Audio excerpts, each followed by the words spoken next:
Wala nang edit-edit, ito ang kwento.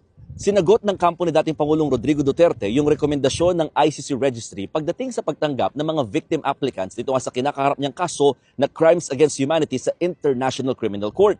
Marami kasing options para patunayan daw ang identity ng isang victim applicant. Pwede raw kahit national ID, passport, PhilHealth ID, barangay ID o kahit nga affidavit lamang ng 2 tao na magpapatunay ng iyong pagkakakilanlan, pwede ka nang maging victim applicant dito sa kinakaharap na kaso. Pinunayan ng depensa. Sabi nila, teka, parang mahirap yata yan. Baka magkaproblema at mag-lead up into misidentification, double counting, o pagkakaroon ng doble-doble ng mga biktima, or worse, fraud, panluloko o pamimeke ng mga magpapanggap na biktima.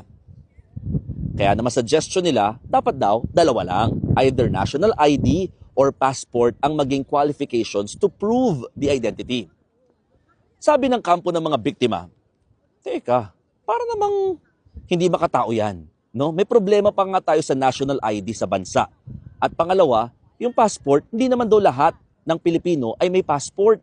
Anti-poor ang tingin nila dito. Lalo't karamihan daw sa mga biktima ng di umano'y war on drugs ng nakaraang administrasyon, pawang nasa poorest of the poor status classification. Pangalawang pinuna ng kampo ni dating Pangulong Duterte ay yung pagpayag ng ICC Registry pagdating sa pag-identify or pagtanggap ng mga abogado ng kada biktima.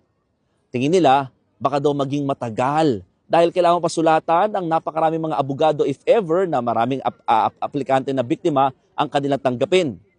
It may lead up naman into kawawa naman daw yung kliyente nila na si dating Pangulong Duterte dahil tatagal yung judicial process for him. Wala pang sagot dito ang prosecution formally. At hindi pa rin naman tumatanggap ng mga victim applications sa ngayon at dahil hindi pa sila pinapayagan nga at hindi pa binubuksan ng ICC at this moment. O paano? Ako po si Mon Gualvez at yan ang aking storya ngayong araw mula rito sa The Netherlands.